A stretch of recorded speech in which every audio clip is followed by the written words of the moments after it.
A.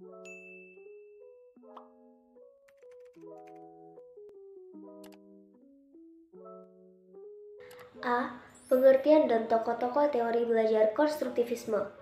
Yang pertama, pengertian teori belajar konstruktivisme. Konstruktivisme berasal dari kata konstruktif dan isme. Konstruktif berarti bersifat membina, memperbaiki, dan membangun. Sedangkan isme dalam Kamus Bahasa Indonesia berarti paham atau aliran.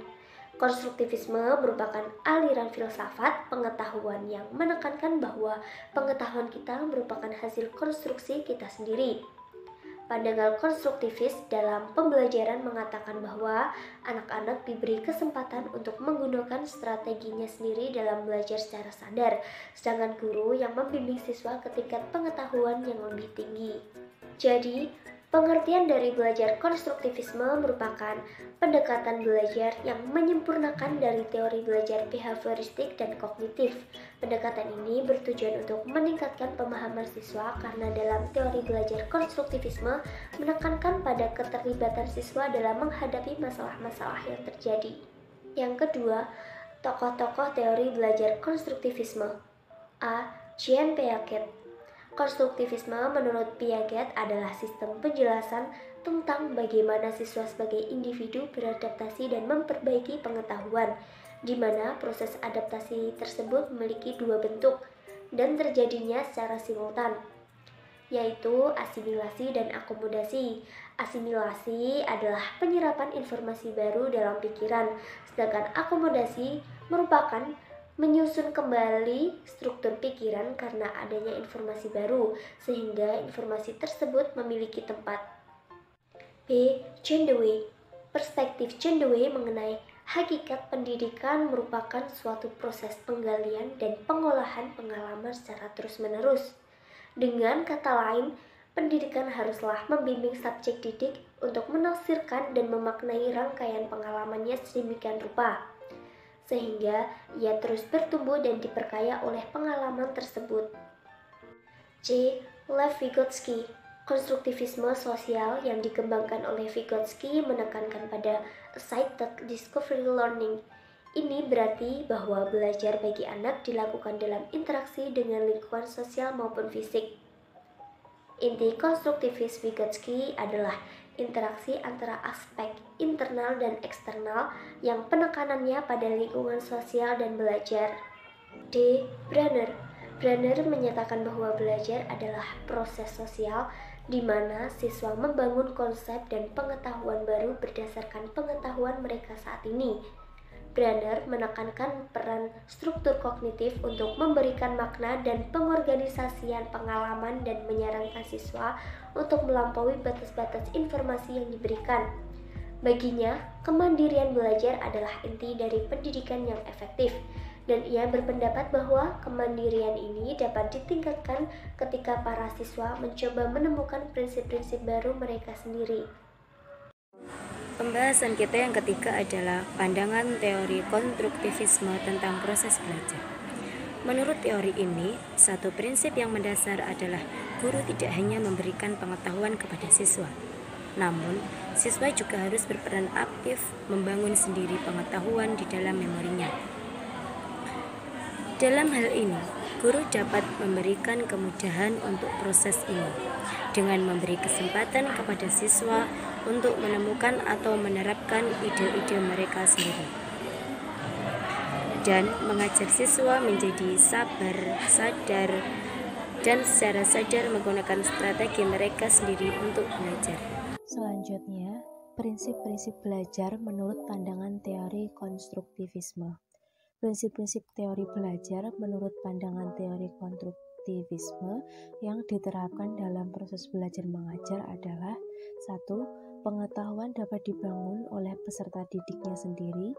Peserta didik dapat memahami materi-materi bahan ajar yang diberikan oleh pendidik dengan baik. 2. Pengetahuan atau materi-materi bahan ajar tidak dapat dipindahkan dari pendidik kepada peserta didik, kecuali peserta didik sangat aktif dalam proses belajar mengajar, sehingga peserta didik dapat melakukan penalaran dengan baik.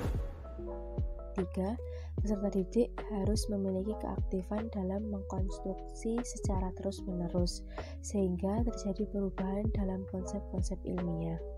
4. Pendidik sebagai fasilitator, motivator, atau sekedar membantu menyediakan sarana dan prasarana, sehingga situasi dalam konstruksi dapat berjalan dengan lancar. 5. Pendidik dapat menghadapi permasalahan-permasalahan yang relevan dengan peserta didiknya. 6. Pendidik mampu mencari dan menilai tentang pendapat peserta didiknya. 7. Mendidik menyesuaikan kurikulum agar dapat menanggapi anggapan-anggapan dari peserta didiknya. Selanjutnya, implikasi teori konstruktivisme dalam pendidikan agama Islam. Teori konstruktivisme adalah sebuah landasan yang digunakan dalam dunia pendidikan sebagai bentuk proses belajar mengajar yang aktif. Pendidikan Islam juga merupakan sebuah pendidikan yang menggunakan dan memanfaatkan teori belajar konstruktivisme untuk menciptakan suatu proses belajar mengajar yang efektif, mandiri, mampu mengembangkan pengetahuan peserta didiknya. Pendidik dapat lebih inovatif dan kreatif dalam proses belajar mengajar. Kesamaan dalam teori konstruktivisme dalam pendidikan Islam adalah adanya relevansi yang sama di antara keduanya. Seperti pandangan konstruktivisme tentang belajar, ada kesesuaian dengan pendidikan Islam. Mata pelajaran pendidikan agama Islam termasuk mata pelajaran yang bersifat teoritis praktis, dengan tekanan utama penyerapan peserta didik terhadap nilai-nilai mulia untuk diterapkan dalam sikap, ucap, dan tindakan sehari-hari. Sehingga tekanan utama mata pelajaran ini lebih pada wilayah aplikasi atau penerapan nilai-nilai luhur dalam keseluruhan hidup dan kehidupan peserta didik. Aplikasi teori belajar konstruktivisme dalam pendidikan anak, khususnya pendidikan agama Islam adalah 1. Tujuan pendidikan menurut teori belajar konstruktivisme adalah menghasilkan individu atau anak yang memiliki kemampuan berpikir untuk menyelesaikan setiap persoalan yang dihadapi. 2. Kurikulum dirancang sedemikian rupa sehingga terjadi situasi yang memungkinkan pengetahuan dan keterampilan dapat dikonstruksikan oleh peserta didik.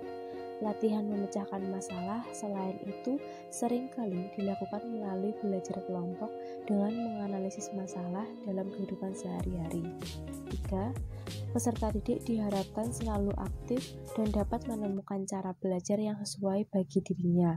Guru berfungsi sebagai mediator, fasilitator, dan teman yang membuat situasi yang kondusif untuk terjadinya konstruksi pengetahuan pada diri peserta didik.